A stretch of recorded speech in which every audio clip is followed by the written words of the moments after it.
Bonjour. Pour aujourd'hui, pour l'exercice d'aujourd'hui, les positions initiales correspondent plus ou moins aux positions du Dalin, première, ou Burton, la deuxième. Et pour les deux concurrents, le problème majeur, c'est la même. Comment se placer un avant dans des pressions, au mieux d'un front qui vient de Canada, et chevaucher cette dépression jusqu'au Cap Finistère ou encore mieux jusqu'au Sable d'Olonne. Et pour ça, le premier problème, c'est comment traverser cette dorsale anticyclonique qui est là. Ils vont entrer dans cette dorsale aujourd'hui. Jusqu'à maintenant, ils ont deux stratégies totalement différentes.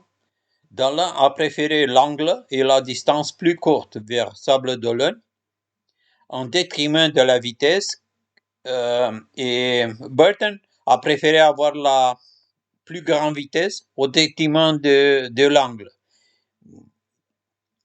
Et pour ça, il va être le premier à entrer dans la dorsale, comme il a été le premier à passer l'équateur, à entrer dans la zone des alizés.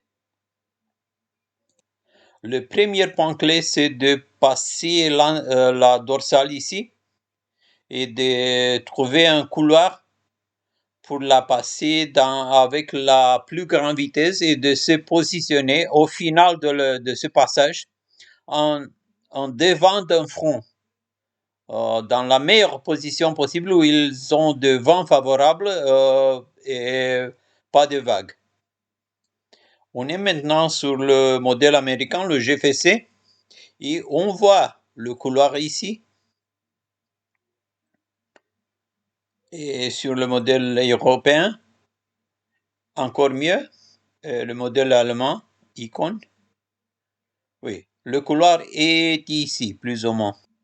Sur le 3 modèle, le couloir est dans la même zone ici. Dans sa position, il doit take care de ne pas aller plus à l'est et arrêter le centre de l'anticyclone où ils ont de vents faibles. Et pour Burton, le problème c'est d'aller pas trop à l'ouest et à continuer sa route vers nord-ouest, comme maintenant. Si on étudie le photosatellite en infrarouge, on voit déjà où sont les zones de vent favorables. Ici, ça veut dire que Burton va devoir courber sa trajectoire, il doit virer vers l'est, 10-20 degrés, et aller trouver cette zone-là où il y a déjà de vent, et se placer en avant de cette formation orageuse, avant de cette front. Et à mon avis, ils vont passer cette dorsale-là sur cette trajectoire, sur cette route-là. Burton, il ne peut pas continuer comme ça, il doit virer à droite. On voit ça mieux sur le routage dans le drainage. Le routage a trouvé le couloir pour Burton ici. Et pour Dalin, dans une zone de vent plus faible, on voit ici comme Burton sera le premier à sortir de la zone anticyclonique et puis empanner pour mieux se placer devant la zone dépressionnaire et gagner en termes de vent plus fort ici, sur cette portion-là.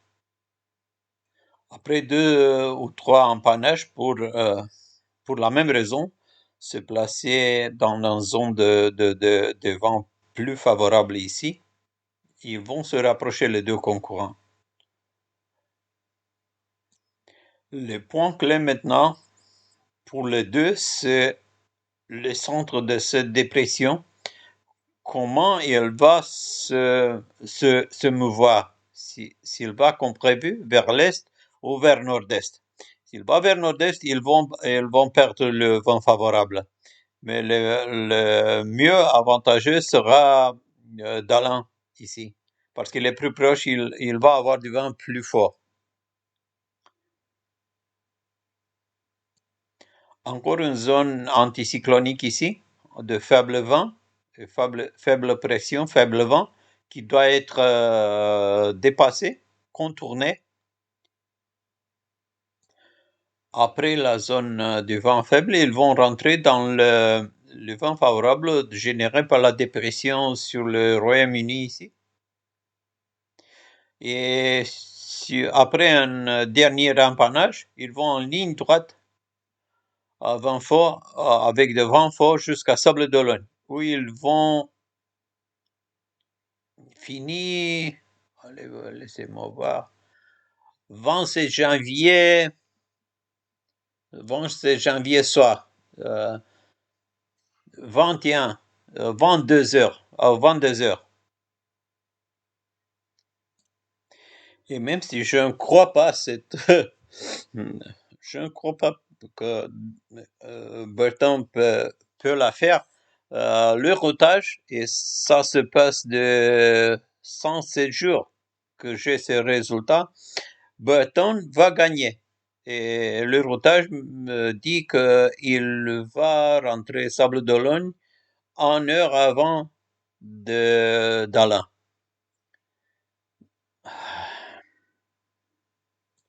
Difficile à dire maintenant qui sera le premier, mais comme on dit en anglais, beat up popcorn. So, a lot of beat up popcorn. Have a good day.